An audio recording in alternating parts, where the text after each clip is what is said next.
The Revo British Championship heads to Blaxhall for round 4 on Sunday. But we have to start by talking about the last round at Foxhill, which started so well but ended in a real tragedy that will rock the sport for many years. The day started with a huge buzz as the organisers lured 5-time world champion Jeffrey Herlings to the event, and the sun finally made appearance after weeks of rain. Actually, a few days before, the club were considering cancelling it as the ground was so waterlogged, but the sun came out and everything looked great. The combination of Herlings, the sunshine and this historic track brought out the fans who packed in. Every bit of car parking space was filled up and the atmosphere was buzzing. Now Herlings took the opportunity to race there as there was a gap in the GP calendar, and with the next GP being at Villars-sur-Écot in France, hilly Foxhill would be good practice. But really, Herlings had always wanted to ride the track as he'd grown up watching videos of the place with Stefan Everts and Ricky Carmichael and other heroes tackling the steep hills, but the bullet had never been there. So with a healthy cash incentive to come, he was there. Now sometimes when a rider who's clearly one of the fastest riders on the planet comes to a national race, it can be a bit of a whitewash, especially when the rider pulls a hole shot. So that's what Herlings did. But the crowd were kept on their toes as Josh Gilbert and Conrad Mewse gave chase, and at one point it even looked like Gilbert was poised to overtake the Dutchman. Now Herlings proved he was just too consistent, and he managed to edge away from Gilbert, who made a couple of little errors, and take the win as expected. But at least the crowd were given a thriller of a moto and something to cheer for. But on that last lap, everything came tumbling down.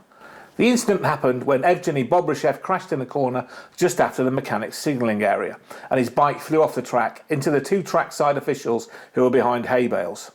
Now luckily, Bobryshev was not badly injured, well, not physically anyway. Paramedics were on the scene within seconds. They called for full backup from emergency ambulances, including a helicopter.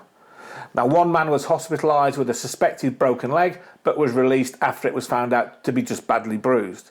But sadly, nothing could be done to save one of the men hit, Simon Mitchell. Of course, the meeting was abandoned and many of the people involved in the accident were offered counselling by the medical services there. Simon was a well-known and experienced motocross photographer, and I'd been talking to him just before that fateful race. He was then standing right next to me when the gate dropped, and afterwards he went one way and I went the other, and I never realised, of course, it'd be the last time I ever talked to him. Now Simon was a regular at many races, including Foxhill and the Vets Nations at Farley Castle and Foxhill, and he always worked to raise money for his sick children, often getting riders to sign prints of his photos, which he then sold on to make money for the charity. Simon just loved the sport. He wasn't a wealthy man, so a funding page was set up by his sister to raise funds for a proper funeral, with any funds left over to be split between Simon's favourite charities, which is the Wiltshire Air Ambulance and the Little Stars Appeal for Sick Children at Salisbury Hospital. So far, £8,700 has been raised, and even more should come due to an auction of Star Riders race shirts on eBay organised by Cult Moto. Simon's funeral is Tuesday 6th of June at 12:30 at Semmington Crematorium in Wiltshire. Now compared to that tragedy, it might seem a bit ungracious to talk about racing. But Simon loved motocross and I'm sure he would approve. So let's go back to that 450 moto at Foxhill, which saw Herlings win of course, but Josh Gilbert and Conrad Mewse edged closer to the lead of the British Championship with 2nd and 3rd places. Now Gilbert loves the hard pack. Of course, he can ride everything, but hard pack is what he's very good at, and he was so confident at Foxhills. You could just see how much he was loving it by the way he rode. Now take away Herlings and he'd have been the winner. In comparison, his teammate Mewse was still incredibly fast, but just didn't look as confident and happy on the track. He said later he was disappointed by his riding, but remember, this is coming from a rider that is so talented he often rides away from the rest of the field. Now since then, Gilbert and Mewse have both raced in the Masters at Cusses, with Mewse winning both motos from Gilbert, 2nd both times. The pair are definitely in amazing form at the moment, and their Foxhill performances mean Mewse is still 2nd in the title hunt, now just 3 points behind the red plate holder Harri Kullas, and Gilbert is 3rd, just 8 points behind the Yamaha man. Now, of course, if Bobby hadn't crashed out of a safe 4th place on this last lap, if there had been a 2nd moto, we could have been looking at a different championship scenario, as Kullas just wasn't his usual fierce self at Foxhill. OK, he took 5th, but he was almost a minute behind Gilbert. But with the action moving to the sand of Blaxhall on Sunday, Kullas will be back on the terrain he prefers. He's already won 3 of the 5 motos this year and is always a model of consistency. Now, the past 2 seasons I've seen Kullas play catch-up all through the season, yet still take the title race right down to the last moto. But this year it's different. He's been in the driving seat right from the very first gate drop. While the championship chase seems to be just about these 3 riders, they are far from being the only riders in with a shout at Blaxhall. Reigning champion Tommy Searle can certainly win, now he's recovered from the nasty injuries to his ribs from the opening round. He raced at Foxhill and took 4th place despite not being 100% race ready. Now with a couple of extra weeks prep time, he could certainly be up at the front. And he makes great content for his vlog too when he wins. Bobryshev will also be a man aiming to get back on the podium following his year off due to the Russian invasion of Ukraine. He became eligible to race again just before Ling and had a solid day. Then at Foxhills he was even faster, in a strong 4th place, until of course the tragedy happened. Now let's hope he manages to block out that terrible day and continue his improvement.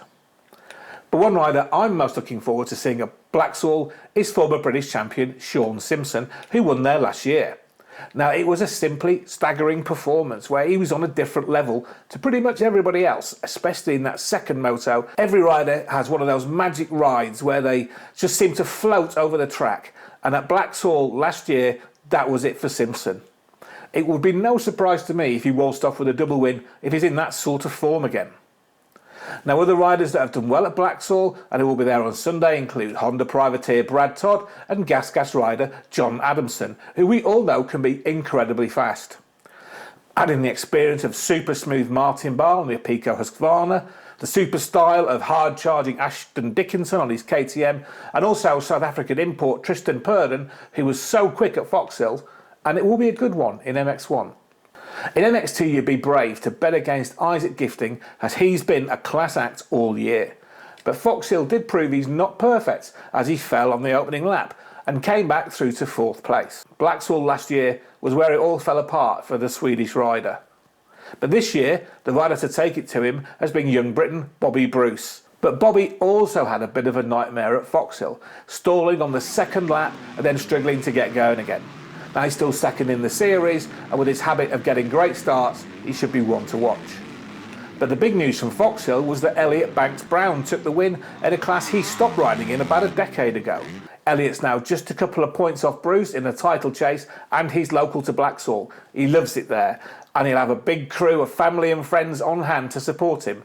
And now he's had the taste of victory again, he'll want more.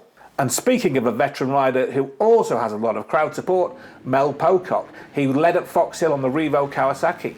Although he couldn't keep up the pace for a whole race, he showed he has the speed.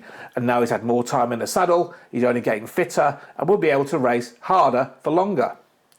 There's also young riders like Taylor Hammal and Charlie Cole, who've been edging up the table in recent events, with the Kawasaki man Cole taking a fine 2nd place from Hammal at Foxhill. They'll be looking for more podium pie at Blaxhall, as will 2-stroke ace Jake Millward, whose KTM sounds so sweet. But the big news is that Joel Rizzi is back in Britain on a DK off-road gas after chasing the GP dream for a few seasons. Now his Yamaha GP team folded earlier this year, since then he's had fill-in rides on Hondas. But now that's ended, he's back in the UK as a privateer and keen to show just how much he's learned from the GP experience. He's not had the pace at GPs to mix it with the likes of Gifting, but racing in the UK is a very different thing. Could he pull off a surprise homecoming win? Well, that's the great thing about motocross, as it can be so unpredictable. You owe it to yourself to be there at one of the UK's top tracks. And remember, you can catch up with the action through the day on MotoHead's channels.